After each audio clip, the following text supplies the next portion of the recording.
Kisah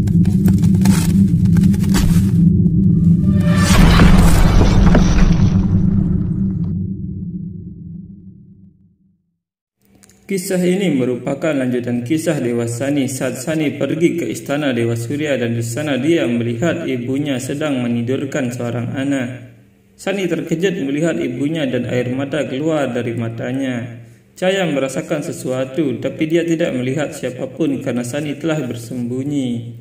Sani berjalan pergi sambil menahan kesedihannya. Kakul berkata, "Sani, berhenti temanku." Sani tidak mendengarkan Kakul dan terus berjalan pergi. Yama melihat Sani dan Kakul di istana dan berkata, "Dia adalah burung yang sama yang aku temui di hutan. Siapa anak yang bersamanya ini? Apa yang dia lakukan di sini?" Dipastikan bahwa burung ini terhubung dengannya dan anak ini terhubung dengan hutan tempat ibu berkunjung. "Kamu akan mengatakan yang sebenarnya yang disembunyikan ibuku dariku." Sani berjalan kembali ke hutan. Sani merasakan sedih karena ibunya berbohong dan menyembunyikan rahasia darinya. Banyak pertanyaan yang muncul dalam pikirannya tentang siapa dirinya. Sani terduduk diam dalam kesedihannya sambil menatap tirai tempat ibunya bermeditasi. Cahaya berpikir, "Ini sudah malam, Sani pasti menungguku." Cahaya dengan cepat pergi dari sana dan Yama mengingat apa yang terjadi dan apa yang dikatakan oleh ayahnya tentang sebuah rahasia. Yama pergi ke gudang senjata dan mengambil senjatanya. Yama berkata, "Siapapun kamu, malam ini adalah malam terakhirmu, karena keesokan harinya kamu akan mati."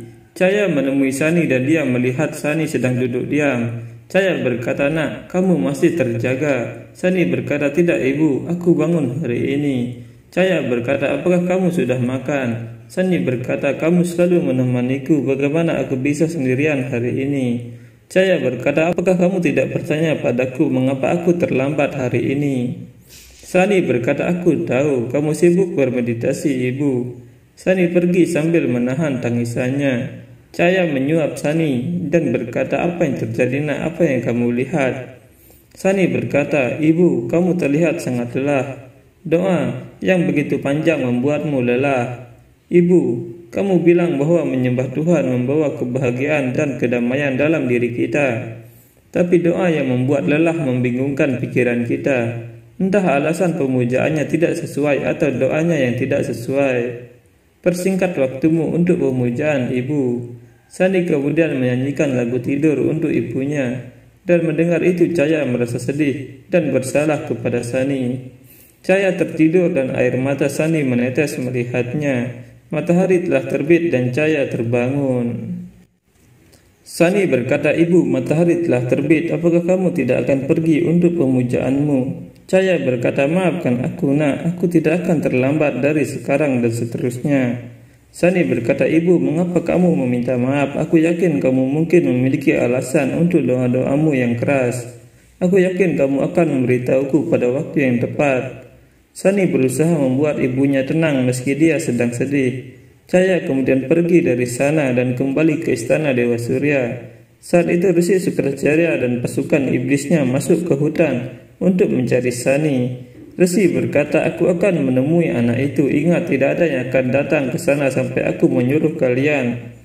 Raktagan berkata, "Kenapa kamu membawa pasukan iblis jika kamu tidak membutuhkan kami?" Resi Sukracarya berkata, "Karena pengalamanku mengatakan bahwa kita bukan satu-satunya yang mencari anak itu." Saat itu Dewa Indra juga datang ke hutan dengan membawa pasukannya.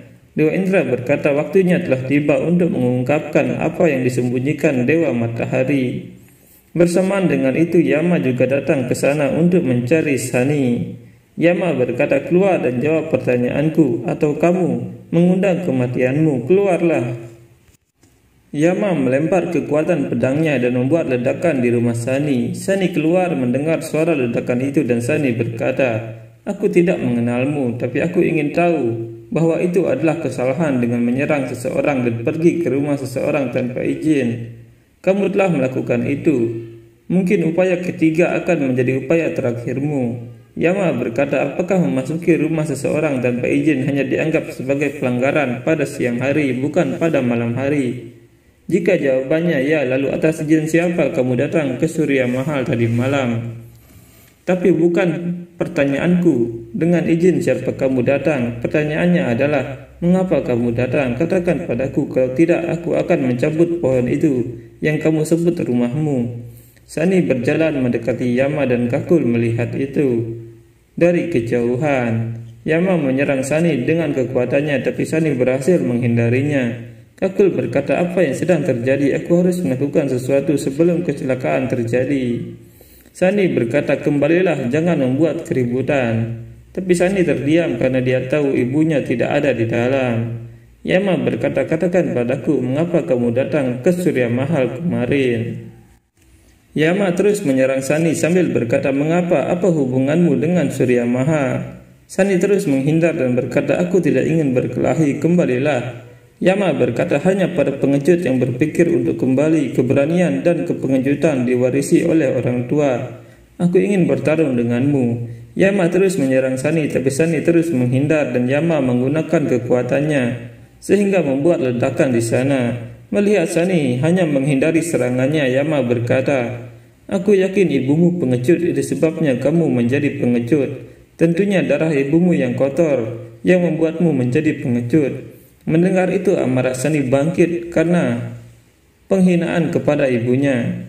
Yama menyerang Sani dengan kayu, tapi kayu itu hancur saat menyentuh tangan Sani. Yama menyerang dengan pukulannya, tapi Sani menahannya dan memukul Yama hingga terpelanting. Melihat kekuatan Sani, Resi Sukracarya berkata, hari ini aku percaya bahwa inilah kekuatan yang telah diramalkan oleh Dewa Siwa. Dewa Indra muncul di sana sambil tertawa dan membuat Resi Sukracarya terkejut. Saat itu Sani mendekati Yama dan berkata, kamu memanggil ibuku tidak suci. Jika kejahatan ini dilakukan oleh Tuhan, maka aku tidak akan memaafkannya. Sani kemudian membanting Yama dengan kekuatannya. Dewa Indra berkata, bocah itu yang mampu menghadapi putra Dewa Surya di Surya Loka. Tidak ada yang bisa lebih kuat selain dia. Sukracarya, sekarang kekuatan ini akan menjadi senjata Dewa Indra. Sukracarya berkata, aku tahu Dewa Indra. Segera setelah aku akan menuai buah dari kerja kerasku, kamu pasti datang. Dewa Indra berkata, Sukracarya, aku lebih bersemangat darimu untuk menuai hasil dari kesabaranku. Kembalilah, anak laki-laki ini adalah hasil pencarianku selama 10 tahun. Sukracarya berkata, aku akan kembali, tapi hanya setelah mengambil kekuatan ini. Pasukan dewa dan iblis kemudian bertarung untuk memperebutkan Sani. Saat itu Sani masih menghajar Yama dengan pukulannya sehingga membuat Yama tidak berdaya.